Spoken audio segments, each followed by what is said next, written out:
Na quinta-feira, o presidente Lula saiu em defesa do ministro da Fazenda, Fernando Haddad. O responsável pela política fiscal do governo tem sido muito criticado por empresários em razão da medida provisória que limita os créditos do PIS e COFINS. O presidente negou que haja pressão sobre a capacidade do ministro para concretizar a agenda econômica do governo. Não tem nada para Haddad. Haddad é um extraordinário ministro da Defesa, não sei qual é a pressão contra o Haddad. Todo ministro da Fazenda, desde que eu me conheço por gente, ele vira o centro dos debates. Quando a coisa dá certo, quando a coisa não dá certo. Segundo Lula, o debate sobre a MP da desoneração agora depende do Senado e dos empresários. Que não deveria ter sido o Haddad que assumiu essa responsabilidade. O Haddad assumiu, fez uma proposta. O mesmo os empresários não quiseram. Então agora você tem uma decisão da Suprema Corte que vai acontecer. Se em 45 dias não houver um acordo sobre compensação, o que vai acontecer? Vai acabar a desoneração. Que era o que eu queria, por isso que eu vetei naquela época. Então agora, a bola não está mais na mão do Haddad. A bola está na mão do Senado e na mão dos empresários. Encontre uma solução. O Haddad tentou, não aceitaram, agora encontre uma solução. Alexandre Garcia hoje conosco. Muito boa noite, Alexandre. Seja bem-vindo. Quero ouvi-lo aí, essas declarações do presidente Lula. Primeiro, ali uma confusão com o nome da pasta do ministro Haddad, né? Chamou de ministro da Defesa. O presidente Lula, que foi em defesa de Fernando Haddad, cometeu ali um ato falho. E depois, essa outra declaração, de alguma forma ali transferindo a responsabilidade agora para o Senado e também para o empresariado. Chama atenção, né, Alexandre? Boa noite. Sem dúvida. Boa noite, Paula. Boa noite, Ana, Augusto, Piotto. Que bom estar com vocês nessa sexta-feira. Sabe que domingo eu fiz a primeira leitura no Mosteiro de São Bento e a do Gênesis. O Adão mordeu o fruto proibido e Deus perguntou para ele: que história é essa? Você comeu o fruto proibido, por isso se sente nu? Disse: não, foi a Eva que me deu. Aí Deus perguntou para Eva: não, foi a serpente. Aí é o pecado original de transferir para os outros. Está na genética, veio do Gênesis. Estou falando nisso no meu artigo aí na Revista Oeste. E coincide que o presidente Lula é mestre nisso. A culpa não é minha, a culpa é dos meus ministros, a culpa é das minhas lideranças no Congresso, não fui eu que inventou a importação do arroz, essas medidas provisórias todas, uma atrás da outra, um erro atrás do outro, mas ele lava as mãos. A bola está com o Congresso, a bola está com os empresários, imagina só. Não, a bola está com quem manda no Poder Executivo, a bola é do Poder Executivo. O Poder Executivo, o chefe do Poder Executivo foi que inchou o Poder Executivo. Quase dobrou o número de ministérios, agora estamos com 39, né? Tem mais um lá para cuidar da enchente no Rio Grande do Sul, que a papagaiada chama de catástrofe climática, não sei por que não usam enchente, né? É para culpar alguém fora daqui, culpar o sol. Mas, enfim, é bem típico. O próprio líder do governo na Câmara, o José Guimarães, né, reclamou que está faltando comando. Ele parece que está desinteressado, ele gosta muito de declarações. O jornalismo de hoje também gosta. Um jornalismo feito de declarações. Lá atrás, no meu tempo de Jornal do Brasil, o Augusto estava no Estadão, a gente recebia dos chefes: olha, declaração, lançamento de projeto, isso é propaganda. A gente tem que saber da ação que gera fatos. Aí sim. Né? Então é mais uma. Né? Cometeu aí esse ato falho, tentou defender o ministro da Defesa, né? E admitiu até que está no centro dos debates quando erra e quando acerta. Agora, o presidente tem ajudado muito a ver erros no equilíbrio fiscal, sem dúvida. Adalberto Piotto, muito boa noite. A nossa reportagem de capa da edição aí dessa semana da Revista Oeste, assinada pelo Carlo Cauti, começa aí trazendo, vamos dizer assim, um desabafo de Rubens Ometo, empresário, dono da Cosan, que acho que representa aí muito do que o empresariado está sentindo na pele aí com esse governo Lula 3. A última atrapalhada aí foi a edição dessa MP do PIS/COFINS, que acabou sendo devolvida aí pelo presidente do Senado, Rodrigo Pacheco, e agora Lula quer transferir a responsabilidade, diz que o governo fez sua parte. Será, Piotto? Paula, boa noite. Boa noite, Augusto. Boa noite, Alexandre, Ana Paula, todos vocês que nos acompanham. A MP é tão boa que ela ganhou a alcunha de MP do fim do mundo.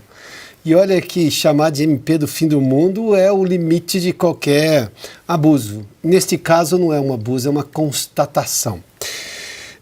O Alexandre Garcia fez menção a alguns pontos, eu vou me juntar a ele e colocar, Alexandre, se me permite, alguns detalhes. O Lula acabou de fazer uma ameaça aí, é isso? Primeiro ele diz assim, a bola já não está conosco, não é mais do ministro Haddad que tentou. Tentou o quê? De novo propor aumento de receita? Não, isso não é uma tentativa. Não, isso não é uma ideia boa. Se fosse boa, obviamente teria sido discutida. Se até o senador Rodrigo Pacheco, que eu chamo aqui e vou insistir, de menos presidente do Congresso e muito mais líder do governo no Congresso informal, né? Porque as pautas econômicas passam por Pacheco com uma facilidade gigantesca. Se até ele entendeu que precisava devolver essa medida provisória na parte que concernia justamente essa questão do PIS e COFINS, a medida da compensação, como eles chamam, ou do fim do mundo, como de fato foi, tanto que o governo teve que recuar depois da decisão do Rodrigo Pacheco, quer dizer que não tinha apoio de ninguém. Agora, não foi uma medida negociada. O ministro Fernando Haddad tem tido o hábito, desde o começo, inclusive tem sido agressivo nessas propostas todas, ele envia uma medida gigantesca, absurda, e depois ele negocia algumas coisas para ficar com alguma coisa. O Congresso entendeu, só que aqui bateu no limite. Aí vem o Rubens Ometo, um empresário que não está dizendo só o que ele pensa. Isso é o que o ao redor dele também pensa. E nós estamos falando de boa parte do PIB. Mas depois o Lula vai lá e diz assim, olha, o Haddad tentou propor e, bom, não aceitou, o empresário ficou com medo. Com medo do quê? Medo de pagar mais imposto para um governo que não para de gastar? Não é medo.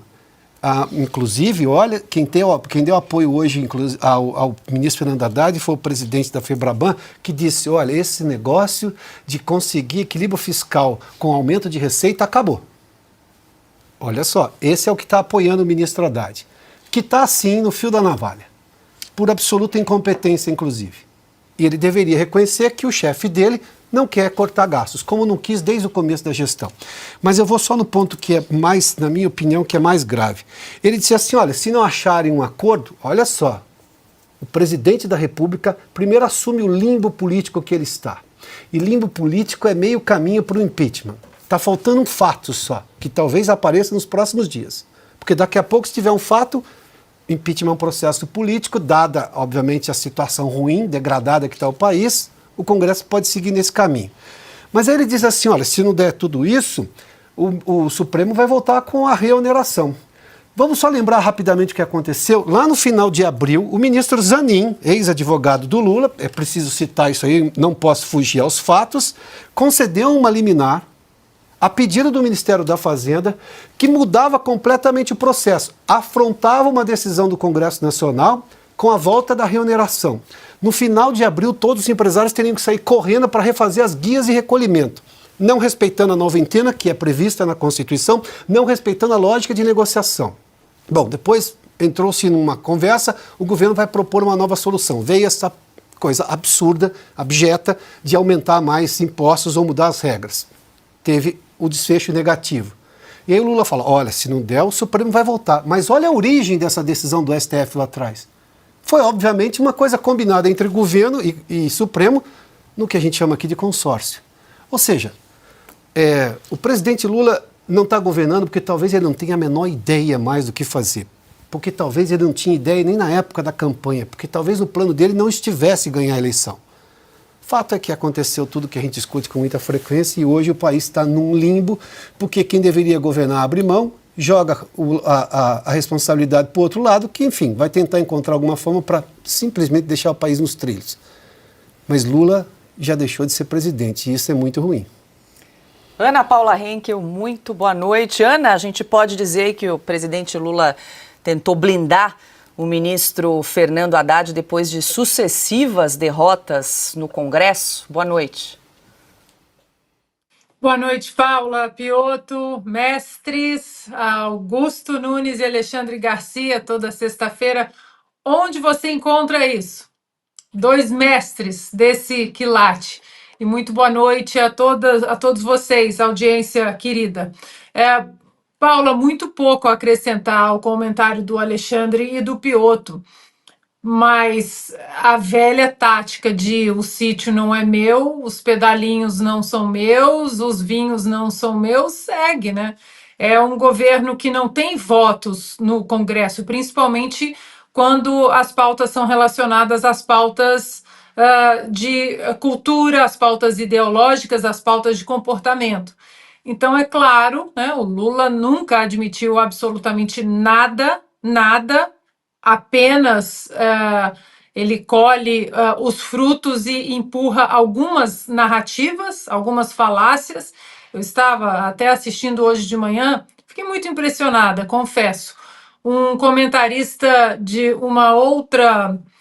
de um outro canal de TV a cabo, o nosso querido Alexandre Garcia já passou por lá, ele contradizendo uma colega de bancada, ela enchendo, né, a bola do Lula, dizendo que o Lula ele é muito bom no que ele fala, no que ele se propõe, na pauta ambiental. Ele que agora disse que quer explorar o petróleo, né, no Brasil, mas que ele é muito bom na pauta ambiental, isso, aquilo, e o colega dela disse: olha, tá falando demais, ele só fala, na hora de fazer, não faz. E é isso que nós simplesmente vemos. Se passarmos por todas as notícias da semana, o que o Lula disse, o que de fato aconteceu e como o Congresso vota, a conclusão é de que o Lula mora num universo, vive num universo paralelo que não é, com absoluta certeza, a realidade do brasileiro.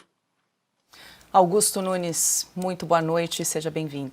Boa noite, Paula, nossa chefe, meu amigo Piotto, minha querida parceira Ana, grande Alexandre Garcia, boa noite a você que nos acompanha.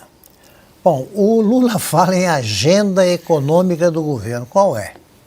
Que política econômica o ministro da Fazenda ou da Defesa, não sei, talvez seja um bom ministro da Defesa por sobreviver aos ataques internos, né? Sobrevive às críticas da Gleisi, da extrema esquerda do PT, então talvez seja um bom ministro da Defesa. Agora, como ministro da Fazenda, ele já confessou que numa entrevista anterior à posse que ele não entende de economia. E ele não sabe que agenda econômica é essa. Então. Ele não pode falar em sobriedade fiscal com um presidente alojado num hotel, prosseguindo a lua de mel interminável aí, num lugar cujas diárias aí passam de 70 mil reais. Eu digo sempre, é isso que vai pagar as contas do Brasil? Não, mas é o exemplo. O Lula é um mau exemplo ambulante em tudo, principalmente em questões econômicas. Ele não sabe, não entende, nunca estudou nada. Ele teve a sorte de, no primeiro governo, assumir a chefia assumir o comando de um país que estava em ordem. Estava em ordem. Esse pessoal, vários ministros, os mais jovens, nem viveram a época da inflação selvagem.